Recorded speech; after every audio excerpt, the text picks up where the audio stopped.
కన్నబిడ్డలు, కష్టపడే తల్లిదండ్రులను కూడా గుర్తించాలి.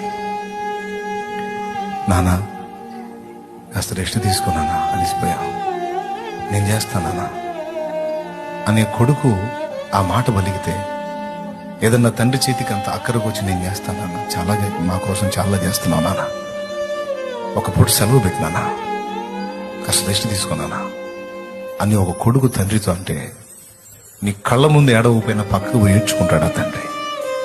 ఎందుకు తెలుసా? నా కష్టాన్ని నా బిడ్డ గుర్తించాడు, నా ప్రయాసాన్ని నా బిడ్డ గుర్తించాడు.